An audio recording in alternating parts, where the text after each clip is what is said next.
Welcome back to the Automation Podcast, the world's #1 industrial automation product and technology show. Thanks to you, our audience of highly skilled automation professionals.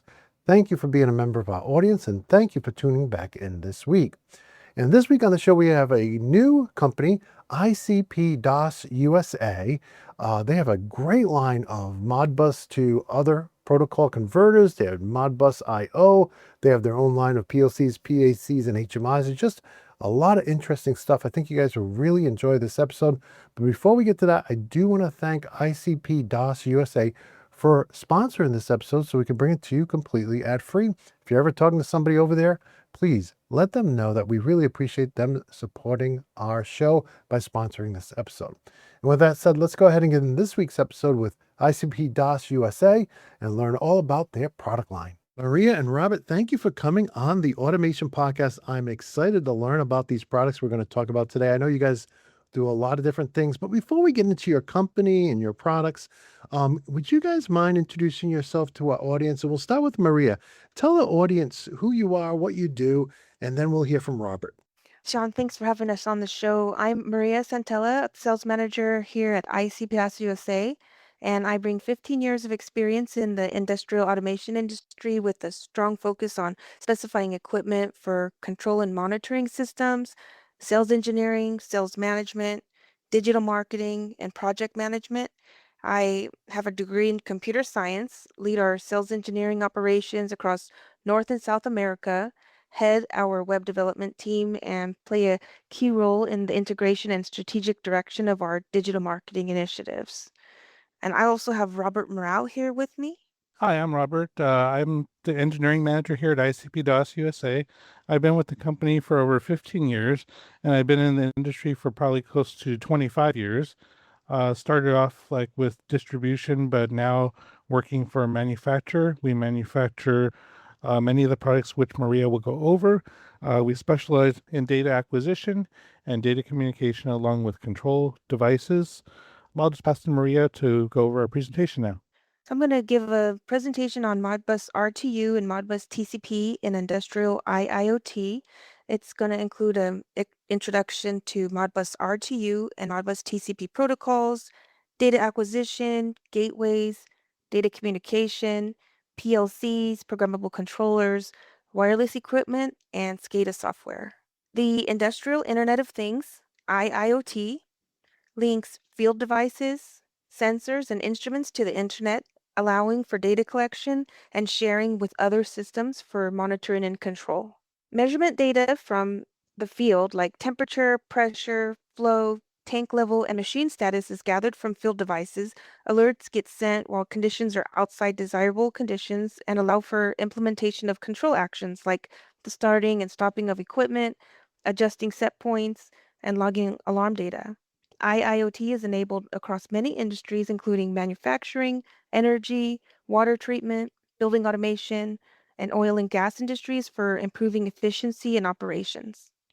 ICP DAS USA provides industrial remote monitoring and control equipment, including analog and digital I/O, PLCs, programmable controllers, HMIs, Ethernet and fiber switches, wireless technology, protocol gateways, signal conditioners, power supplies, and SCADA software. ICP DAS was established in 1993 in Taiwan.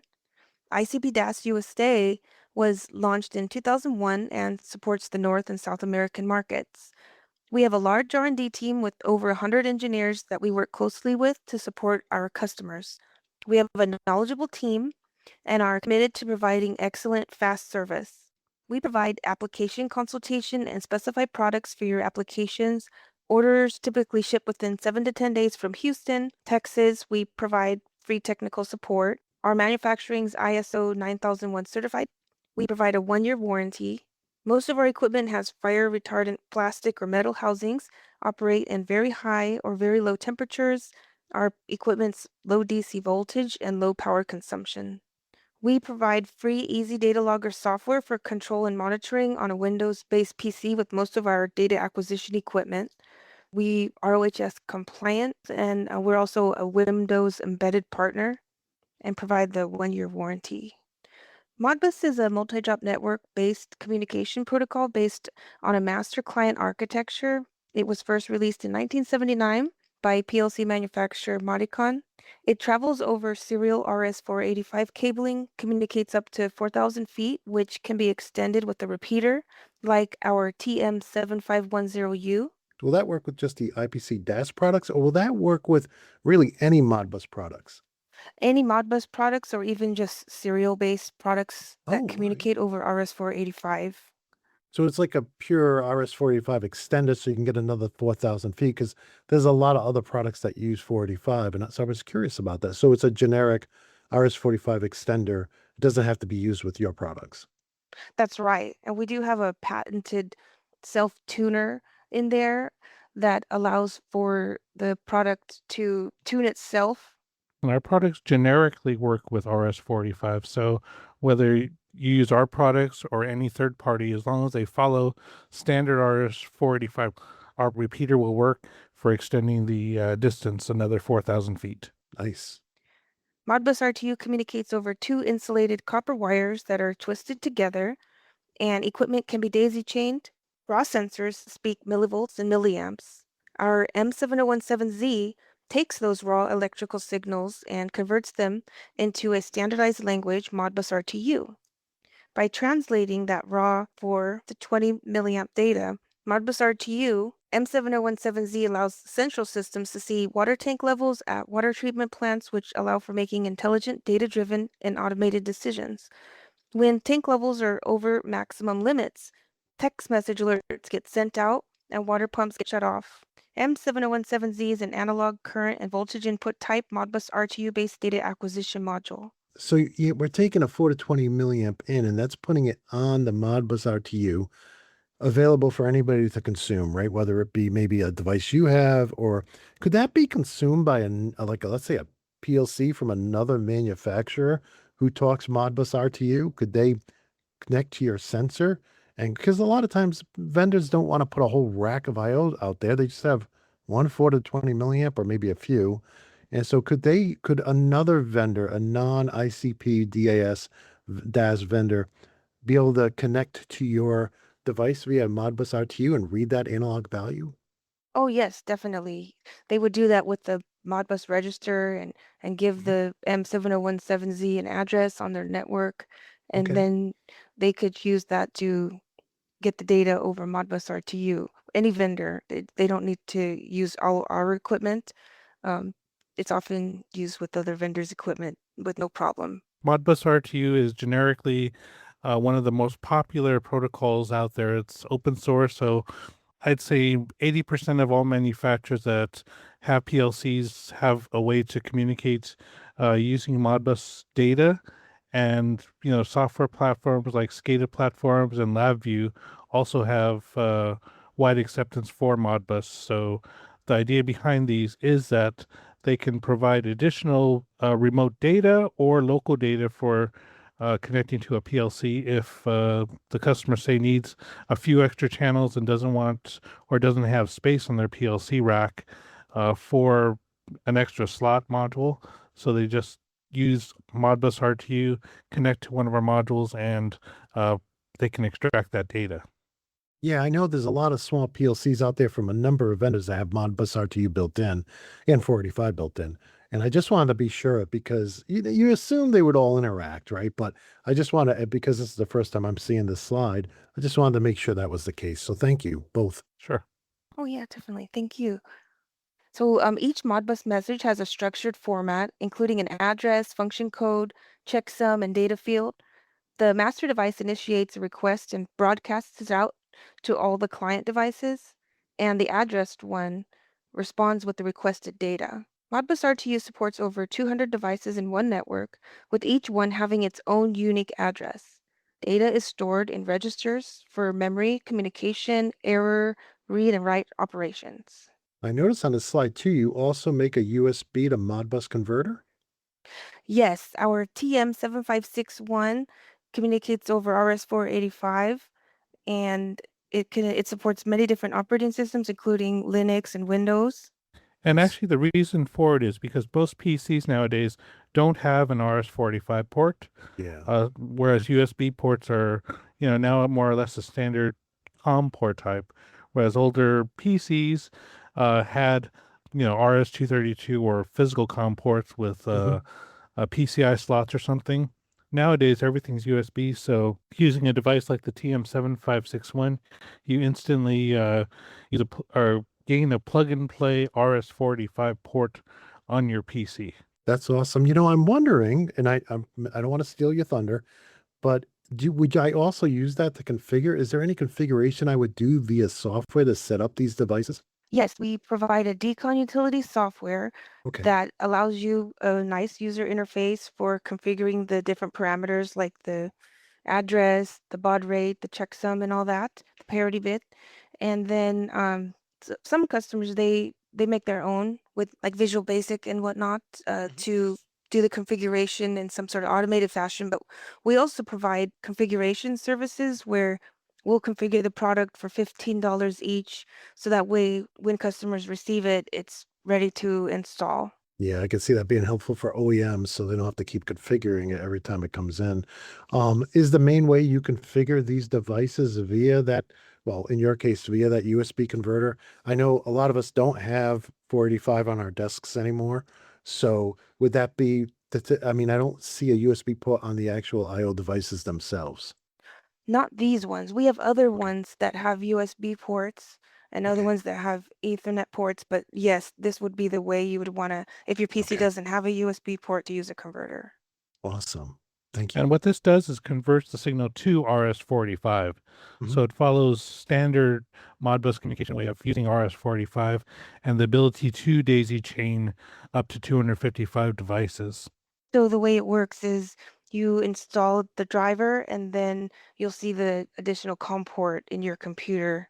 Yeah, I think we've all used a USB to serial before, but a lot of those don't support 45, which is what piqued my interest. But go ahead, let me turn it back to you. Our M7000 series analog and digital remote I/O modules come in a wide range of configurations, including current, voltage, thermistor, strain gauge, frequency, counter, RTD, thermocouple, digital relay, and more. They're used for measuring temperature, pressure, flow rate, tank level, and weight. Our analog output modules are being used to control valves, VFD motor speeds, and actuators. Our digital input modules are used for getting the status of equipment being on or off. They're widely used in data centers, push buttons, and monitoring pulse outputs. Our digital output modules are used to drive relays in unmanned aerial vehicles, to drive alarms, and also to trigger the shutoff of equipment. Our PWM modules are used for fine-tuned motor control, and high-speed counters are used for counting encoder pulses to determine positions in machinery and robotics. So these can be mounted, piggyback mounted up to 3 high. They come with a little DIN rail clip that you could use to piggyback mount them. And the operating temperature, they support up -25 Celsius to 75 Celsius. We also offer magnetic or wall mount type I/O, like our DL10 temperature and humidity input module that communicates over Modbus RTU. And then we also have Ethernet versions that communicate over Modbus TCP, which communicates over Ethernet cabling and supports communication up to 100 meters or 328 feet. Our ET7018Z analog input module connects to an Ethernet switch like our NS205A, and it has a terminal block for connecting to thermocouple sensors and fan equipment. It also has a digital output. So in this diagram, you see a program running on the computer triggers the digital output, which turns on a fan after the temperature reaches a maximum set level. And these can also be piggyback mounted. We provide a wide range of Modbus gateways that allow for interoperability of different kinds of equipment that communicates over different protocols. They act like a language translator, and we provide many different kinds, including BACnet, CAN, DeviceNet, Ethernet IP, HART, Profibus, Profinet, and more. Yeah, I'm seeing you have this list here for the audio audience. Modbus 2, all these different protocols that Maria mentioned and more. including the Profibus Profinet. Very interesting. Also, you have, I think some may be interested, serial Ethernet as well. So that's a range of bridges that I think is pretty complete. And the TGW 715, that's one of our most popular modules. It's simply used for Modbus TCP to Modbus RTU conversion, and it can also do the reverse if you have a Modbus TCP master and a Modbus RTU slave, or if you have a Modbus RTU master and need to communicate to Modbus RTU slave devices. You just have to modify the configuration. You can go one direction at a time, but it can be used in both roles, and it's one of our most popular products. Do you see customers putting a bunch of the Modbus IO blocks out there and then using that gateway to bring it all back on TCP? Sometimes, yes, because Modbus TCP is much easier to spread over distance. So, like if you have a local PLC at the machine and you have Modbus RTU devices, say monitoring temperature, pressure, flow, you might have a local PLC to control the device, but you can also use Modbus TCP to share the data to like a central office or a SCADA system, or worldwide, essentially, if you map the connection properly. And then something else about the TGW 715 is it could be powered over Ethernet with the power over Ethernet switch, which is really popular. Is that your switch there too? That's a power over Ethernet? The Yes. NS205 PSE? Okay. Yeah, so this one's powered by up to 48 VDC, and then we have Okay. other ones that could be powered by 24 VDC. We also have PoE injectors and PoE splitters that Mhm. can take the power from the Ethernet and turn it into and give you that 24 volts to power another device. Oh, yeah. Another really popular device that we provide is our Modbus serial port sharing device. It allows for two masters to access one slave, and it also allows for changing baud rates between devices, so it's really helpful for networking different equipment together. The TSH 735 serial port sharing device allows for both the ViewPack programmable touchscreen controller and the computer running SCADA software to both access the same M7015 Modbus RTU-based RTD input module.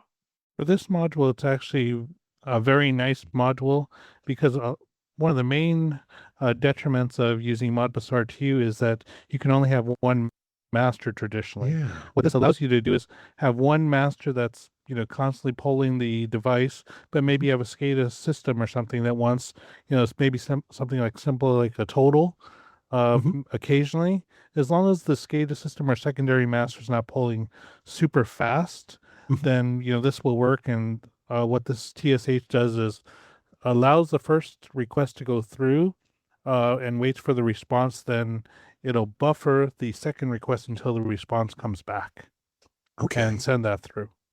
So it remembers who asked for it, either master 1, master 2, and it'll buffer the second request as the first one goes through. I could see that being used for a lot of different things where you needed to have multi-masters, especially if one of them is only a slow poll or an occasional update. Yes. And we also have another device called a Modbus data concentrator. The part Okay. number starts with MDC, and that'll pull all the data from all the Modbus devices, like RTU devices on your network, and then you just pull that device to get the Okay. information. So it pulls everything, it stores it in its memory, and then anybody can come get that information from it. So a data concentrator-like device. Yeah. Yes. What that does is also lessens the burden of the master polling. So, for instance, the master may have to pull 15 different devices, but because serial communication is a slow bottleneck, what it does, it constantly pulls those 15 devices and updates its memory. Then, when the master device pulls it for the data, it can do it all in one pull, for instance, and Yeah. save a lot of processing time and keeps the RS-45 bus constantly updated while allowing the master to process or use less processing power and maybe pull other devices as well. And I'm seeing on this slide a VP25W8. It looks like a small HMI. Do you have a slide on that coming up? Not one specifically for that one, but that one has a Windows CE 7.0 operating system and it ends in the 8. So this also supports IEC 61131-3 development software like ladder logic, unstructured text, instruction lists, and all that. So we provide our own software development platform called WinGraph for that kind of programming. And you can run the programs on here. It comes with the runtime license on board. Hey guys, just want to jump in here quickly and thank ICP DAS USA for sponsoring this episode so we could release it to you ad-free. Every one of these episodes takes me between 6 and 8 hours to produce. And when they're not sponsored, they're really like a drain on the company's finances. So when a vendor comes along like ICP DAS and sponsors the episode, it helps really alleviate a lot of the costs in producing the show. And I really appreciate it. So if any of you guys are talking to ICP DAS USA in the near future, please tell them how much you appreciate them sponsoring episodes of the Automation Podcast. And with that said, let's go ahead and jump right back into this week's episode. So with the WinGraph, I could design not only some graphics, but do some IEC 61131-3 type programming. Yes, you could do the Oh, wow, programming, great. and then for different graphics, we provide eLogger free. It comes free with these controllers, and you could use it for data logging to make your HMI a graphical user interface program with gauges and your panel mount in IP65. Perfect. And the main benefit of it is it's a HMI plus a controller, so you can run your operation from this and not need an external PLC. And I'm sure it works with all your stuff, right? I mean, it has RS-485 built in, so it's designed to work with all of your products. Well, our stuff plus generically Modbus RTU Sure. or Modbus TCP devices, whether you have our data acquisition modules or if you have a third-party valve that may communicate Modbus RTU, you can control it or read the value or read the variables from this and control using relays or switches or whatever. It also can be programmed in .NET languages like C#, C++, Visual Basic, and it comes with a lot of different demo programs. And it has a web server and a FTP server, so you can log data and then retrieve it remotely. Nice. We also have a really large line of Ethernet switches for networking different Modbus TCP devices together over Ethernet cabling. They're DIN rail mountable and they support a wide operating temperature. We also have M12 connector versions for high vibration environments. They're in the rail industry. Some of them have dual power inputs or relay output alarms. For all of our products, remote, just about all of them, there's an option to get conformal coding to extend the operating temperature. So PLCs, they run one program, and we provide Modbus touchscreen PLCs that you could program in ladder logic or C language. They come with the free HMI Works development environment. It's a drag and drop type point and click programming interface, and there's many demo programs, Modbus demo programs. You can use them to interface with any Modbus device, and they communicate over Modbus RTU and Modbus TCP. On the left, the VPD series. Here, those ones are IP65 panel mount, and the ones on the right, these can be mounted in an optional enclosure box or in the outlet box, like where you put your light switches in a building. And the TPD series, those come in 2.8, 4.3, and 7-inch displays. The screens are resistive, and so you could use gloves when you're using them. And then the VPD series, those ones come in 3.5, 4.3, and 7-inch displays. And they are controllers and HMIs. The TPD series, especially the bottom right one, that one's great for home automation projects, whereas the one the top left, that's more for like local control of a piece of machinery in an industrial environment. We could also help with programming if needed. If you have some sort of application and you want the program to run in here, we can get the programming requirements from you and then help make that program for you. And we would give you a quote for that service. Yeah, and for the most part, though, These products are very simple to program. They don't require any additional software purchase as well. So customers purchase, a $200 touchscreen like on the bottom right, and they can, program simple automation for their home, whether they're controlling lights, just monitoring temperature or whatnot. And the VPD, for machine control, simple Modbus, remote IO be essentially running in the background, and they could program the VPD to be the controller and the HMI for simple applications. So we have a lot of different packs, programmable automation controllers. Kind of like that one that I mentioned earlier with the touch screen. Some of them are programmable in IEC 61131-3 languages. And then the ones that have Windows operating systems like CE.NET 7.0, those you can also program in .NET languages like Visual Basic, C#, C++. And then we have other ones that have Linux operating systems. You can program them in C language, Java, and Python. We also include a wide range of Modbus demo programs for implementing most functions. So these are very easy to get up and running for any kind of application. And they have the web server and FTP server. So with the web server, you can make a web page inside showing you the status of your system or for control. And it has many different kinds of ports on board, including VGA, so you could connect a monitor, you can connect a mouse, and different serial ports and Ethernet ports for interfacing with different equipment. Then it also has a micro SD slot for up to 32 gigabits of storage. You could use cartridge-based I/O, which would fit right there in the empty space, or you could also use remote I/O racks, which would also use cartridge I/O, or we also provide remote I/O, like the M7000 Modbus RTU and the Ethernet Modbus TCP ET7000 series. And what differentiates a pack from a standard PLC is it runs a Windows operating system, so you can multitask, which makes it so it can replace multiple PLCs, or you can switch programs without having to rewire or re-download a program as well. And you can connect a monitor and mouse to control that, or just select a program. Now, it also seems like it's available with Windows CE, Windows IoT, and Linux. Are those some of the options you can choose? Yes, it's based on what part number you choose. We have selection guides. The most popular ones are the Windows CE ones, but of course the IoT is the newer version, so eventually that'll probably become more popular as well. So we provide a lot of different free software utilities. One of them is our ICP DAS VCEP software that works with our WinPack and XPack controllers, which have Windows operating systems.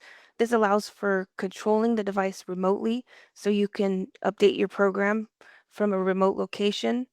The server runs on the WinPack or the XPack controller, which could be out in the field, and then the client software would run on your desktop PC.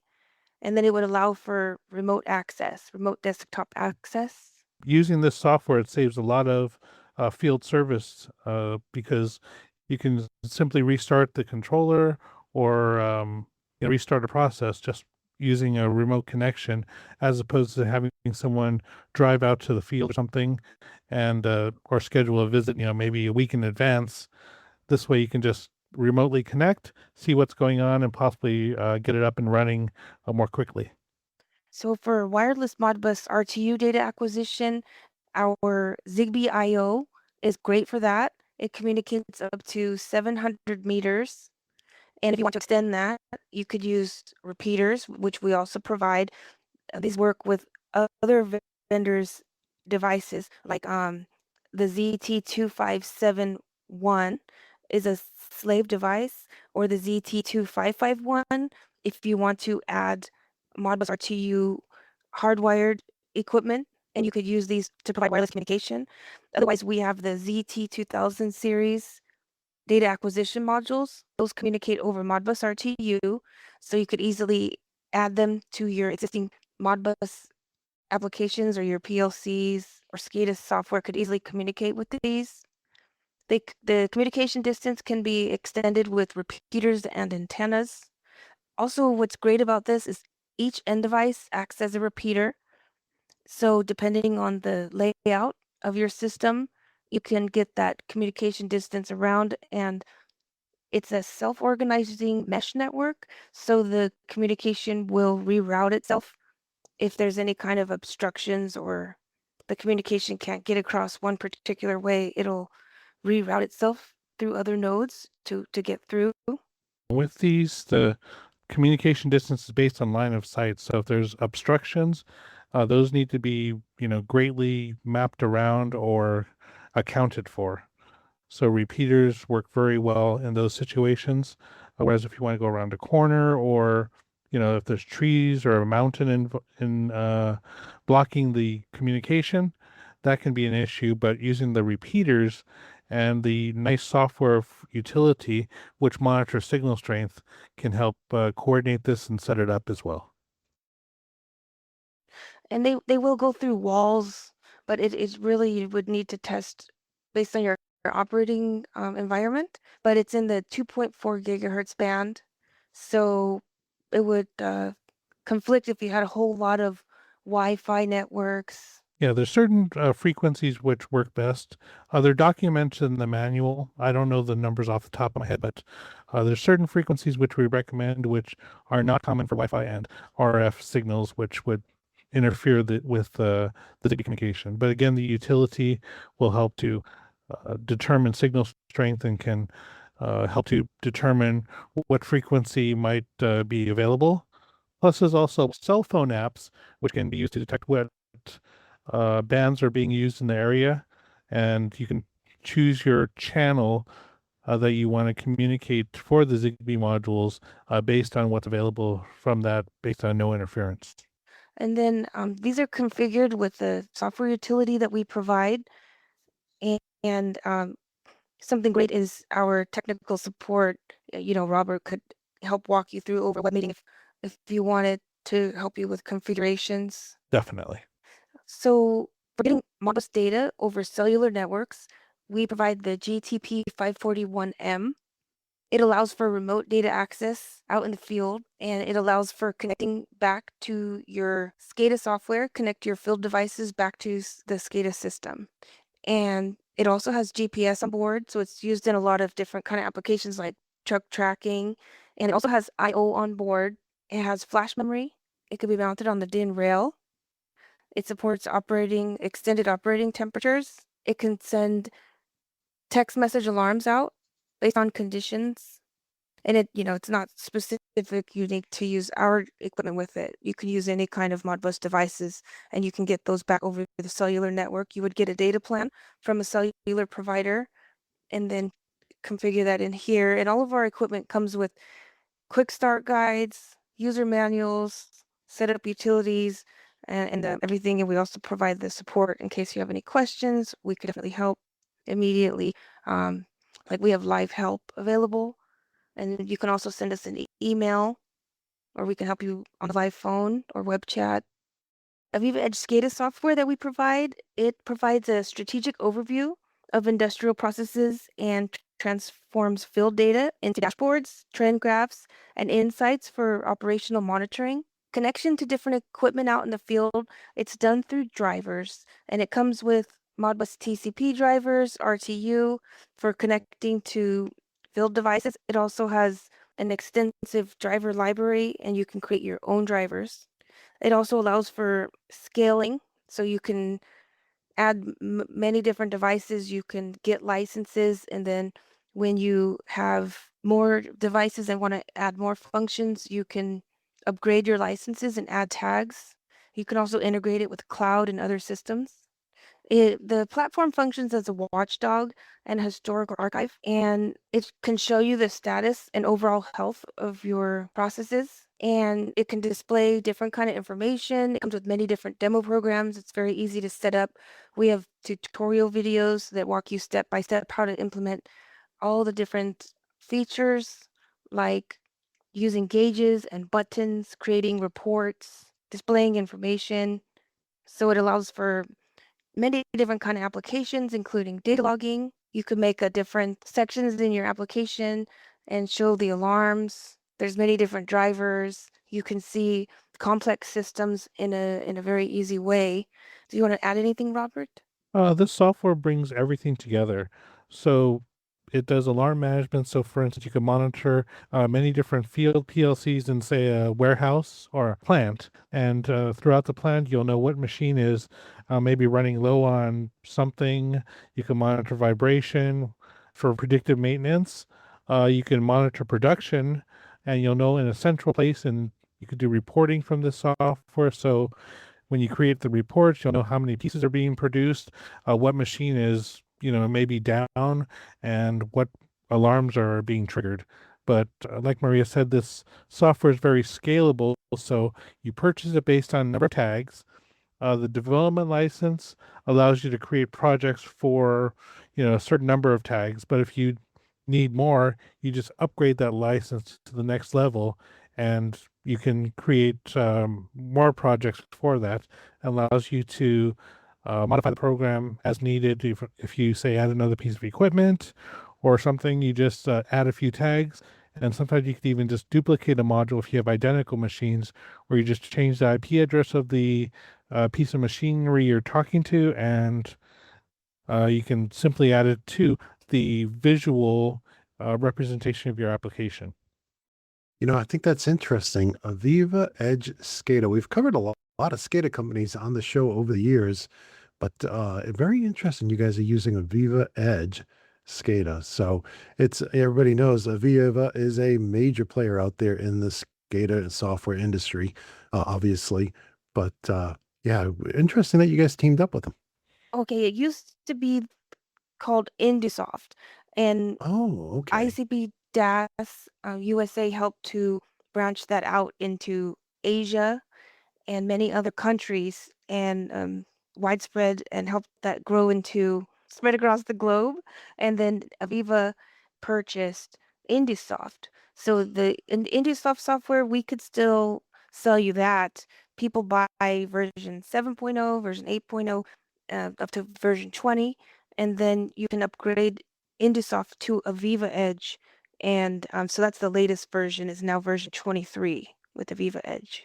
But you can also buy upgrades or increase tags or increase Mhm, mhm. licenses and all that. Yeah, I know they had purchased a couple of different companies, InTouch and is another one of their products. But thank you for that backstory, because I was wondering, these companies like to rename things. I was wondering what the history was there. So it was originally Indusoft, which I think most of us are familiar with as well. Yeah, and part of the reason why it got started is because of our pack controllers, which are run the Windows operating system, which are similar to PLCs. Mhm. Indusoft was created for Windows operating systems, and it was a software package which we were able to come to an agreement with Indusoft way back when, and we actually had it preloaded onto our pack controllers, so customers can do the controls using the IEC language and have an HMI monitor and mouse connected to the pack to visually act as a HMI, or further do data logging or other supervisor controls, alarm management, and whatnot with our pack controllers. And we also sell the Windows version as well for PCs, but that's how we got started with Indusoft way back when they were first starting out. And we still provide the packs with Indusoft if anybody needs that. And that's all I have for today on Modbus RTU and Modbus TCP in industrial IoT. That is a great line of products. I never knew, I've always heard ICP DOS, but I did not know you had all these different products, from those Modbus IO blocks to the Modbus TCP to you actually have HMI controllers, and you actually have PACs and so on. So, very interesting product line. And I guess if we're going to end the show here, I just asked you guys, what's hot right now? Where gee whiz, 5 months into 2026. What are you guys seeing as some of the trends that are that you're noticing started up maybe late 2025, early 2026? Anything come to mind? Customers are looking to, either move manufacturing or spread to multiple locations. So the ability to share data across the internet or, larger scale is becoming more and more popular. But the tried and true Modbus RTU and Modbus TCP products, I don't really foresee them going away anytime soon. And our protocol gateways, those actually help to bridge the gap between communication protocols. Whether you have an Allen Bradley PLC and you have a valve that you purchase that only communicates Modbus RTU, it'll allow you to bring that protocol into it. So it helps to act as a translator, actually. Yeah, nice. Maria? So some trends, I think cybersecurity is a big concern for a lot of people, and we have a Modbus gateway that has some cybersecurity protections, including encryption, protection against denial of service attacks. And I guess just people seem to be buying a little bit extra equipment here and there. So it seems like a lot of different industries are growing. Well, that's good. And of course, you have those products that connect to other products. So you get to see that more than maybe other people would when people have to make the connection between two different protocols, especially if they have to go from Modbus to something else, Modbus RTU. But a really interesting product line. I really appreciate you guys coming on. I may, if you guys are open to it, may get you back on in the future to talk a little bit more about your HMI controllers and your packs. But I think it was a good first step to go through all of your RTU, Modbus RTU, and Modbus TCP IO, and kind of just introduce your company to our audience. And so I really want to thank you, Maria and Robert, both for coming on the show and bringing us up to speed on your product line. Thank Well, you thank for you so having us. much. Yeah, thank you for having us on. Well, I hope you guys enjoyed that episode, and I want to thank Maria and Robert for coming on the show and telling us all about their products. I also want to thank ICP DAS USA for sponsoring this episode so I could release it to you ad-free.